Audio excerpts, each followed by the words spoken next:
Hi, hello. Welcome to another episode of Isaiah's Newsstand. It's your host, Isaiah Edwards. Hi, how's it going?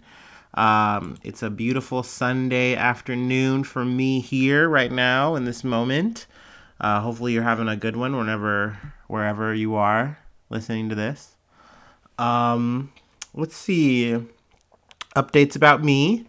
Nothing food wise, really. Nothing really popped off. I did try a pistachio latte from Starbucks on my bougie shit with my gift card. But it was pretty good. I was kind of expecting it to like pop out, like have a specific kind of taste, but it just tasted like good coffee. Leave it to Starbucks to do that. So it was good. It was good. It was solid. Um, let's see. In terms of any Ukraine updates, I kind of just decided maybe I'm just going to inject them at will here. I think there was some updates in terms of like sanctions on Putin and other oligarchs and stuff. They're like talking about doing SWIFT, which is, I don't know what the acronym stands for, but essentially it's like how transactions and stuff are kind of run. Essentially, I think they're moving to block Putin from being able to use it per se. But kind of like I said in the other episode, like we'll see how damaging that is if they go all the way through with it. But yeah, other than that, I'm gonna keep the Ukraine stuff light. Gonna keep it on the minimum. That's probably actually it. But we can get into the other stuff that I was gonna get into this week.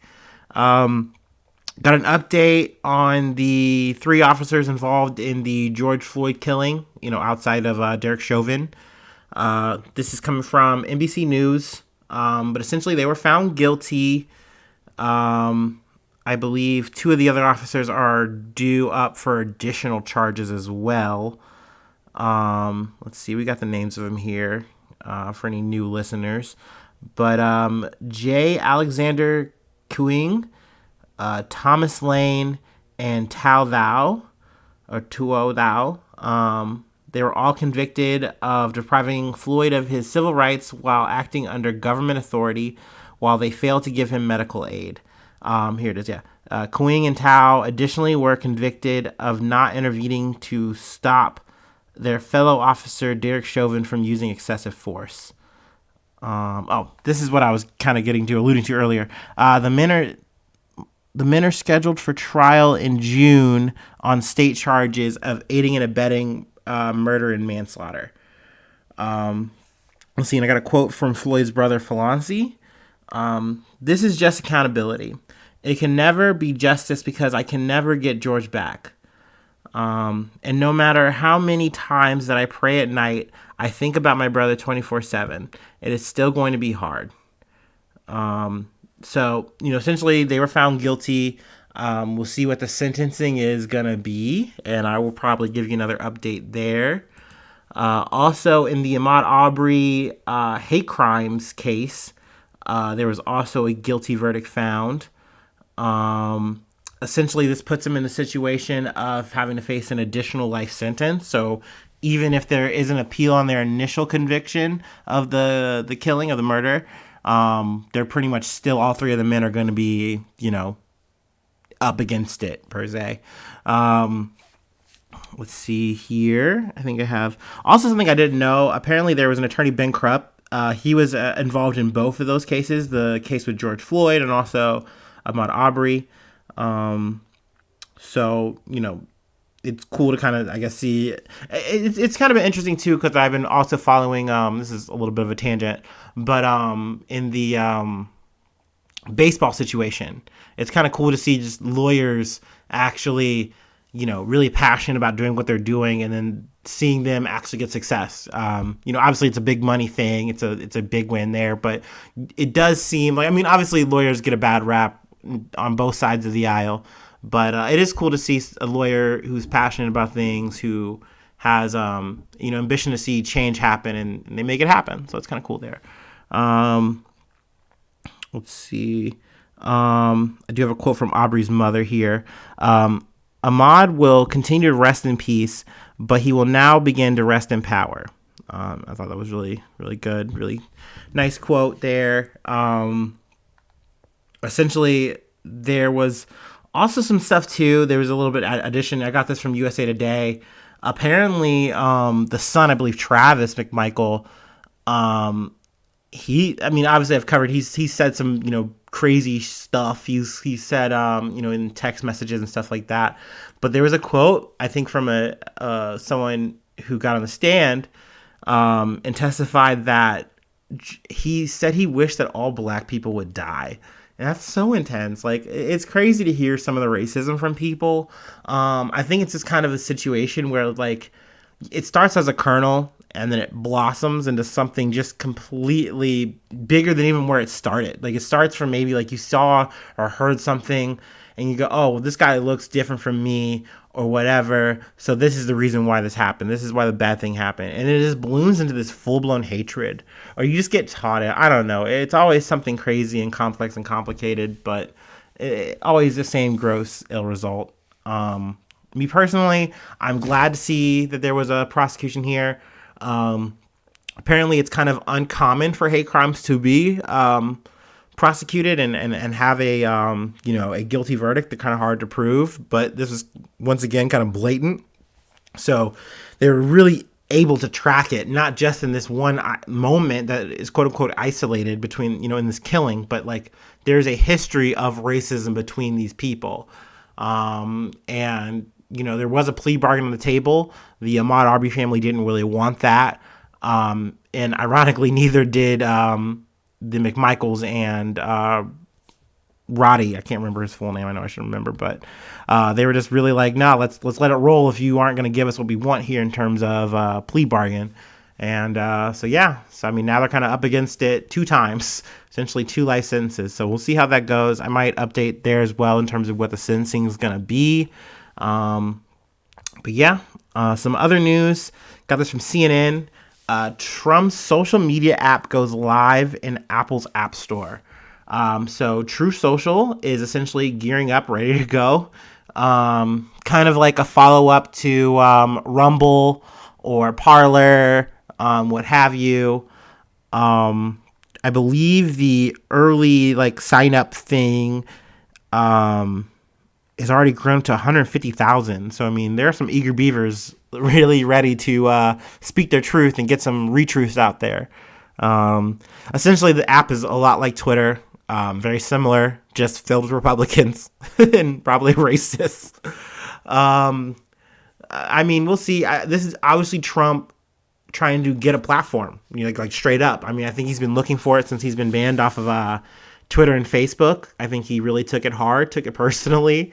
And I think it's a part of his brand to be social. I think post The Apprentice, I think just Donald Trump tweets were kind of a thing to do. And then when he became president, it really was the brand. So, also in other news too, another tangent, Trump has, I wouldn't say gotten any extra hot water more so than any other time, but he was really stroking Putin's cock about this whole situation with the whole invasion. He was more or less calling him a genius, saying yeah, wow, he's really on it here. He's really playing some 4D chess type shit. And I think even some Republicans were kind of turned off by that. Even though Republicans are pushing for us to get more involved, do harder sanctions, even get boots on the ground in Ukraine. It's just super cringe. I mean, naturally, there's always been kind of Trump loves Putin. He's such a stand for him, yada, yada, yada. Some of it's a little bit of, mythos, people have kind of made it more than what it is, but it's always cringe to see a man do that, just to spite someone like Biden, just to get more points on a board in his head. I don't know. But yeah, just wanted to talk about some truth. True Social, baby. I know the hogs are ready. They're ready to eat. This next bump I got from the New York Post. And I'm going to butcher the name here. It's probably some French stuff. Sorry in advance. But Credit Suisse leaked reportedly shows dictators, pop stars killer among clients. So this is kind of some saucy stuff. Credit Suisse is a a lender. So essentially, they give out money, they hold money for people. Their assets total $1.77 trillion, and they are based in Zurich. They were essentially, there was a leak by a whistleblower who's anonymous. They leaked it to a newspaper called the Süddeutsche Zeitung. And just really were spilling the beans, kind of saying like this person and that person is kind of connected. I'm going to kind of read them off here. But a dictator, political crony who paid a hitman to kill his pop star girlfriend, a drug trafficker, are just some of the people who are kind of involved with this lender and, kind of making the news here. Let's see. I'm going to name off some of these people. I'm just going to kind of read it off here. Ferdinand and Imelda Marcos, the Filipino ruling couple who are believed to have stolen as much as 10 billion with a B from public coffers during their reign, were held by the bank to hide funds. That's according to The Guardian. So we got some more here. A lawyer convicting of helping Marcos launder money in 1992 was still able to open an account with Credit Suisse around 8 years later. Then there was a lawyer by the name of Helen Revilla and her husband Antonio, and they had about $5 million with the bank before their accounts were closed in 2006. The sons of the late Egyptian dictator Hassani Mubarak, who ruled the country for 3 decades until he was forced out in 2011, was holding $187 million in a joint account managed by Credit Suisse. Let's see. And then there was a crony of Mubarak, Egyptian billionaire Hisham Talat Mustafa, was allowed to keep an account as recently as 2014, even though he had been convicted of paying $2 million to a former cop to kill his girlfriend, Lebanese pop star Suzanne Tanim, according to an investigation. And she was found decapitated in her Dubai apartment in 2008. I'm sorry. So there is also another person here, Queen Rana, and a Jordanian king, King Abdullah. Let's see. They are monarchs who are ruling over one of the poorest countries in the world, and they had over $250 million in their account. So just a lot of people, a ragtag rogues gallery of just ne'er-do-wells, and they were just chilling on this account. They were working with this bank or these asset lenders, and essentially, like I said, this was a data that was dropped off in a digital mailbox anonymously, and the newspaper didn't make any promises of payment or that they were ever going to post it, but I guess they wound up getting into it and posting it a year later. So interesting news there. Wanted to kind of talk about that here. Let's see. Then we have this is some U.S. justice politics news, but a Supreme Court nomination of Ketanji, I should have gotten this right, guys. I'm blaming this on the Milwaukee's best. Ketanji Brown Jackson. She had got the nomination from Joe Biden. This is the black woman that he was planning on nominating. Apparently, I found out in this article I found from The Guardian, which is low-key paywalling me right now a little bit, but I think it's just my connection was a little spotty. But essentially, this is his nominee, and it's kind of come up against some Republican dispute. Like, some people are like, oh, this shouldn't be a racial thing, yada yada yada. You guys got on us for Brett Kavanaugh, so we're gonna maul about this a little bit. We'll see how the whole process goes, but this is definitely Biden kind of stepping up, answering his promise to get a black woman into the Supreme Court, when the time came. So cool that he's doing it. Me personally, I think it's a good thing, but I also think it's kind of like a mute point. Like Biden's whole administration so far, what he's kind of done, the progress has been very muted, very limited. I do think kind of this Ukraine-Russia situation has kind of become almost like a smokescreen kind of for it too, where it's kind of like, oh yeah, I know you guys are not really stoked about me not doing much and everything being expensive, inflation being a huge bitch, but like, hey, I got a black woman in power, right? I made it happen, right? I said it, I did it, right? I don't know. That's not really progressive enough for me, but still, I'm glad, I'm happy that it's happening. Finally, to round out, I have a little bit of local state news, I guess, if you will. So, obviously, if you're a bit of a all abroad Andy, thank you for listening. I get it. You want to tune out. I get it. I understand. But just some Ohio stuff about just redistricting and stuff like that, kind of about the importance of it. A couple articles I kind of gleaned from the Columbus Dispatch to kind of help me form up my thoughts on it. But essentially, DeWine, who is Republican. He's our governor running everything right now. He kind of caught some hot water, which I kind of saw, about him and some other Republicans kind of holding firm on redistricting. Like, they have a commission, they get together, they set it up. Like, this is a map that's going to be okay. It's split evenly. That's supposed to be how it is. But essentially, the Supreme Court, the Ohio Supreme Court, came in and said, what you guys are doing is not constitutional. It's very imbalanced. And that's kind of something that didn't really surprise me to hear.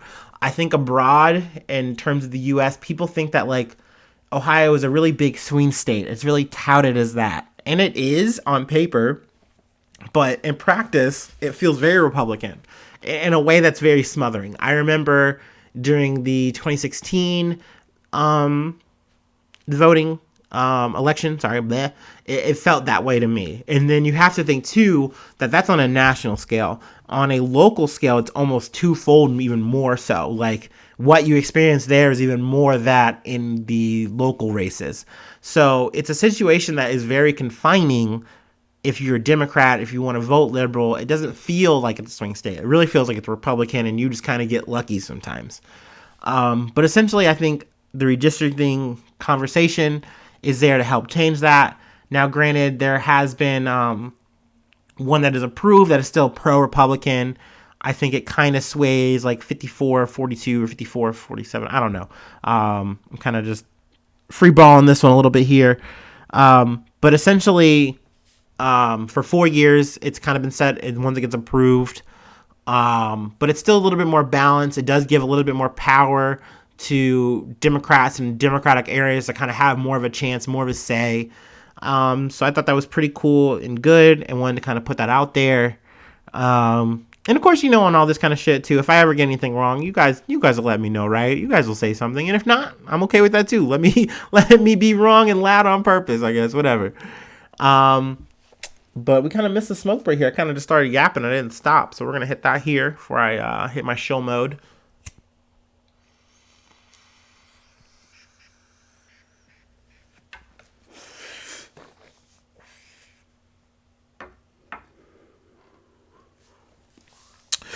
Oh, Mamma mia.